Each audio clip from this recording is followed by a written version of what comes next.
Bilya was one of the speakers, sliding and although he did not, the group is not really 100% accountable, but he themselves is looking into it because that's the directive of the president that look into this very seriously, especially this time hapit ng December. Mission tayo, di ba? Mabulo ko, mabuti rin. And they are doing now, they are working overtime on that. So, looking forward after this,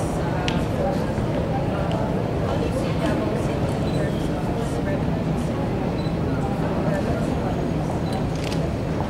Bullish. In other words, it keeps on improving and improving. Diba? Why? Because as we look at it, as I said, most livable city, most friendly city, the most competitive city in the Philippines on infrastructure, we have a very effective local governance under Mayor Duterte. And besides, kami sa business sector, we are very happy with that. Thank you very much. How do you look at 2014? Huh? 2014? 2014? Assessment? Disyembre naman. Ano yan? Anong tingin mo dyan? Panglantaw na wala sa 2015. Anong nangyari sa 2014, sir? There are challenges. There were challenges that we learned from it and it keeps us moving, especially. Pero sa Davao City, Manggon, can honestly, 2014 is a very excellent year because investment really is pouring into Davao City. The Mega World, the Vista Land owned by Billion, pouring another billion. Better than the other years? Better? Yes. 2014. You try to inquire from Ivan Cortez of the CIBC. Sir, sa nga sektor ang naida ko kayo gibuko dito sa Davao City for 2014 sa inyong assessment? Ang asok na is Real estate yun. Real estate. infrastructure yun. Because considering di man tama judge nga the most competitive city infrastructure kung wala gina siya. But real estate and construction industry. Thank you. Sir, sa Asian integration rate na ba yung why? Well, we're working. The city government, even the business sector is working into that. That it will be ready by 2015. Already. Business atmosphere with Still very bullish. very nice. How big will be the contribution of Bangsamoro relatives in the country's GDP? Well, I'm not an economist, but if I look at it, there's a great contribution of that because when investment comes in, GDP will improve. Right? Like, No investments. how much? I am not so sure about that. But as I said, Just 5%. everybody's looking into that. I think even the government. So we will wait for what will happen to the law. It will be passed. We praise God for that. We praise Allah for that. It will be passed. We will not look into we will not be pessimistic. We should be optimistic that indeed everything will go this way. Sir, do you use Islamic financing? Is it a Actually, requirement? me as a former banker, during our time, natin ginatawag nga Philippine Amana Bank. I think that's one of the area na gusto ko tutukan. But I do not know what had happened in Philippine Amana Bank because I was out of the banking sector since 2000 also. But Islamic banking is good. It's up for sale. Well, I don't know. The latest thing that we know is that it is being managed by Development Bank of the Philippines. But Islamic banking is good. No? Islamic banking is good. What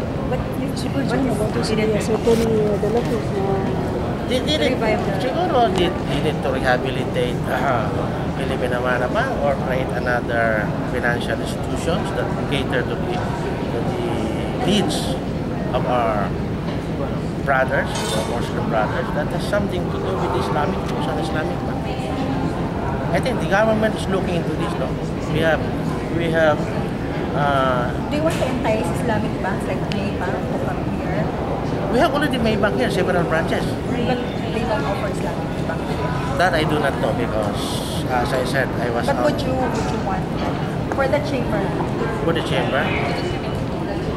Well, that is also a very good source of financing, especially one of the areas that the Chamber of Commerce is looking into is the further development of the micro, small, medium enterprise. And this micro, small, medium enterprise wants cheap source of financing. And if we can see that Islamic banking is cheap source, why not? Diba? Although kami, especially katong micro, small, medium summit in Enterprise Summit din, di ba? Naaman din ito po. Micro, Small, Medium Enterprise Summit here. That was 2 months ago. Very really advocates for that. Cheap source of finance for the SMEs. Nandun ka sa bangko. So are you pushing for Islamic finance? As I said, that has been there. Nandoon na yun. Andun na yun eh. Matagal na yun. So, ang sa atin lang is, ano bang dapat gawin? Pagbutihin na lang. Diba? Yung sabi natin na improve o become more competitive, na talagang it will cater not only to our brother Muslim, but also to the Christian business. Diba? Ganun lang naman yun eh. And mabuti nga, ngayon it's being managed by DPP. But what we're Pero looking... sir, yung purpose daw na hindi siya namimili. Depende kasi yan sa And it's namamahala. currently losses, sir. It still boils down to the one who's managing it. Kung sinong manager magaling na manager. As we listen to It the... has to be privatized. that has been privatized. No, not yet, sir. Before, when it was created. Parang si May, no? Kung yan talaga ang nakakatulong, we're looking forward to that. But again, it's only the monetary board who can decide on that, and the national government. Because the policy-making body of the Bangko Sentral is the monetary board. We believe that the monetary board is looking into this. With the So hindi leadership... siya immediate. Can source it from You know what? With all this the discussions to visit law, I understand. As we have listened to the presentation yesterday, I understand they are looking into this because May time frame ba sila? sabi nga nila by 2016, 2015 or bago magbabas. Hindi, for banking. Kasi di ba, liberalize na yung... Matagal na yon. Di bagong banking law, matagal na yon. Time the rock pa. Hindi, I mean new players for Islamic. And I think the Saudi Arabian government is interested, even other Malaysian banks is interested. Which bank from Saudi? I am not too sure. Marami na kami naririnig. No? Even when I was still in Zamboanga, sabi nila may mag-i-invest sa Amana Bank. Oh, okay, for Amana. And sa Malaysian government, we have the Maybank. Maybank is doing a good business in the Philippines.